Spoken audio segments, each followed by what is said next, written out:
Hey, what's going on, guys? The Horror Man back, putting a positive spin on Venom.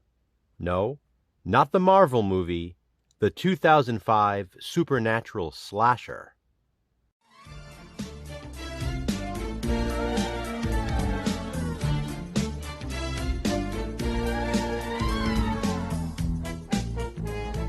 As you should all know by now, the Positive Spin series is a series in which Jason from Horrific Nightmares and I watch movies that are typically hated by the majority of fans. That's sort of an ironic statement, I guess. If you were really fans, you'd like the movie, right? Regardless, after watching these hated movies, we then discuss what we like about them. While watching the films together, we always try to see what it is that everyone complains about. What is it about the movies that you guys hate? Sometimes we get it. We do, to an extent. Other times, we're simply left scratching our heads. And that's the case with Venom. I've said this before multiple times, and I'll keep saying it. So many movie fans claim they want to see originality, but then they complain about movies that are original. Venom is an example of that. It's a 2005 supernatural slasher film with a unique story. The great thing about it, too, is that it's not only original, but it also has a lot of the slasher tropes that fans tend to like. You basically get the best of both worlds with Venom. Originality and that slasher formula we all know and love. Yet, somehow, so many of you seem to hate it. Venom was intended to be the start of a new slasher franchise, and you can tell the filmmakers were passionate about the project. Even the marketing for this one at the time was different. I could feel it. I knew this was supposed to be something big. The killer in Venom was intended to be the next Jason Voorhees, but unfortunately, never happened. All these years later, we are left with this one and only film. This movie has so much potential, too. It could have been a great slasher franchise. I don't blame the film, though. I blame the so-called fans. Like the nothing in The Never-Ending Story, the negativity erases what could have been. Bastion, please. Because of the many sometimes irrational negative opinions, we never got to see this franchise formulate. That pisses me off, too. It's like The Burning of the 2000s, or Another Madman. Those are another two slasher films that I've always felt should have become franchises. Venom could have been the Scream of the first decade of the 21st century. It could have been the revitalization of the supernatural slasher genre. But, as they say, coulda, woulda, shoulda. Although we don't always mention them in these videos because this is the Positive Spin series, Jason and I do discuss what we don't necessarily like about these films when we watch them. Our list of cons for this one was pretty much blank. Many people say they find Venom to be boring and mundane.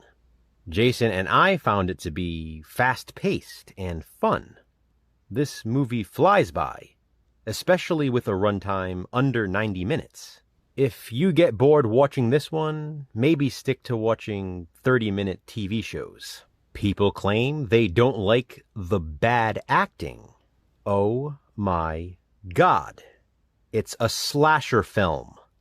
With that being said, the acting is not bad at all.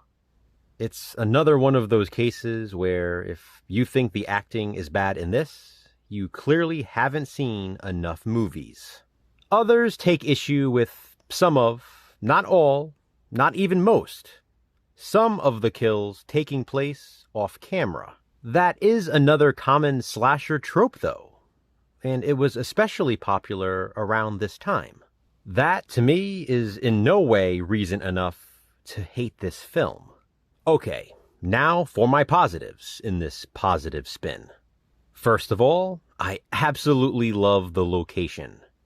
The movie is set in Louisiana, and it was filmed on location there. The setting truly is like another character in the film. It's extremely atmospheric.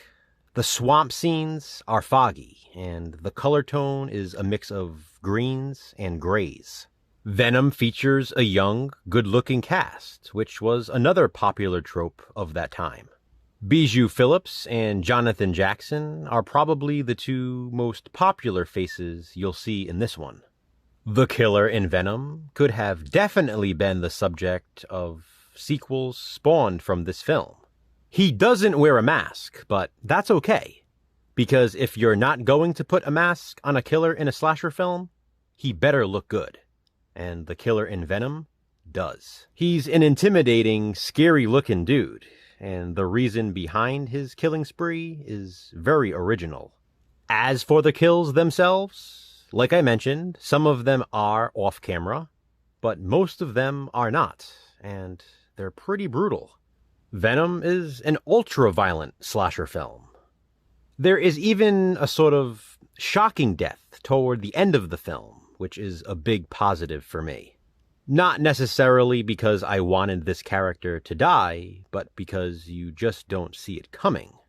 This movie does not care about your expectations, and it does certain things to prove that. Unfortunately, a lot of movie fans want films to turn out exactly as they expect them to, and that's the problem. Listen, your opinion is your opinion, and I'm not going to change that, nor am I trying to. But if you don't give Venom a chance, you're missing out. Slasher fans should really dig this one, and I'm not sure why so many claim they don't. I really wish this did become a franchise, because I'd love to see more. Venom is easily one of my favorite slasher films from that decade, but you don't have to agree. This is just my positive spin. Be sure to check out Jason's as well. Which hated film will we next give a positive spin? Check back soon to find out. Have you seen Venom? If so, what do you think of it? Comment below and let me know. Thanks for watching, guys. Hit that thumbs up and be kind. Subscribe.